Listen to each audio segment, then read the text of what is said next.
వాలంటీర్ల సస్పెన్షన్ ఇప్పుడు రాష్ట్రంలో హాట్ టాపిక్ గా మారింది. సస్పెండ్ అయిన వారిని మళ్లీ అధికారంలోకి వచ్చిన వెంటనే తాము ఉద్యోగాల్లోకి తీసుకుంటామని అధికార పార్టీ నేతలు ఇస్తున్న హామీపై ఇప్పుడు రాష్ట్రంలో ప్రతిపక్షాలు దృష్టి సారించాయి. ప్రభుత్వం సస్పెండ్ చేసిన వాలంటీర్లను పోలింగ్ బూతుల్లో అధికార పార్టీ తరపున ఏజెంట్గా కూర్చోబెట్టేందుకు ఆ పార్టీ నేతలు, అభ్యర్థులు ప్రయత్నాలు ప్రారంభించారు. ఈ క్రమంలోనే సస్పెండ్ అయిన వాలంటీర్లపై క్రిమినల్ కేసులు నమోదు చేయాలని ప్రతిపక్షాలు డిమాండ్ చేస్తున్నాయి.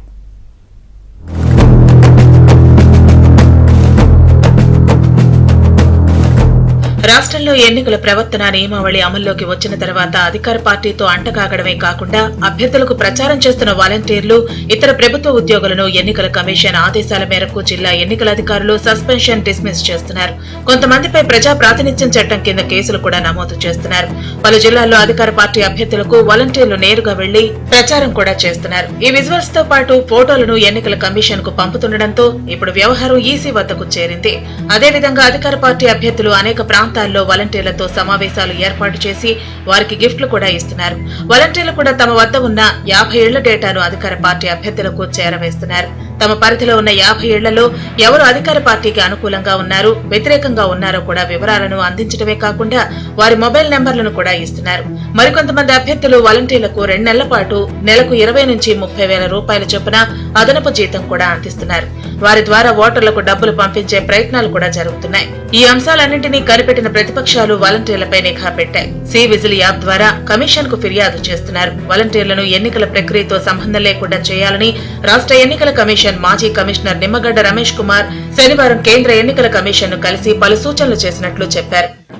ఈ వరకే వాలంటీర్స్ ని ఎన్నికల విధుల్లో నుంచి దూరంగా ఉంచాలి అని ఎలక్షన్ కమిషన్ ఇచ్చిన ఆదేశాలు ఉద్దేశపూర్వకంగా ఆంధ్రప్రదేశ్ ప్రభుత్వం అమలు చేయట్లేదు అని కోర్టులో కేసు వేశాం. కోర్టులో కేసు వేసిన నేపథ్యంలో హడావిడిగా రాష్ట్ర ప్రధాన కార్యదర్శి గారు ఎన్నికల విధుల్లో ఎలక్షన్ కమిషన్ ఆదేశాల మేరకు వాలంటీర్లు పాల్గొనడానికి వీల్లేదు అని ఒక ఆదేశాలు ఇచ్చారు. ఇవి కంటితుడుపు ఆదేశాలుగానే ఉన్నాయి అని సిటిజన్స్ ఫర్ డెమోక్రసీ భావిస్తున్నాం. ఎందుకంటే ఈరోజు కూడా వాలంటీర్స్ ఓటర్స్ని ప్రభావితం చేయడానికి అనేక పనులు చేస్తున్నారు, ఒత్తిడి తీసుకొస్తున్నారు, రాజకీయ పార్టీ కార్యక్రమాల్లో పాల్గొంటున్నారు. ఇది ఏమాత్రం సమర్థనీయం కాదు.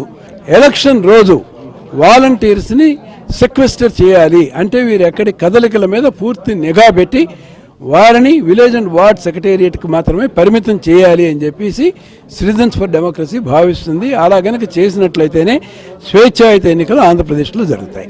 రాష్ట్రంలో ఎన్నికల కోడ్ అమల్లోకి వచ్చిన తర్వాత ఇప్పటి వరకు 300 నుంచి 400 మంది వరకు వాలంటీర్లను డిస్మిస్ చేశారు. మరికొంతమందిపై కేసులు నమోదు చేశారు. ఈ నేపథ్యంలోనే ప్రజా ప్రాతినిధ్యం చట్టం కింద వీరందరిపై కేసులు నమోదు చేయాలని ప్రతిపక్షాలు డిమాండ్ చేస్తున్నాయి.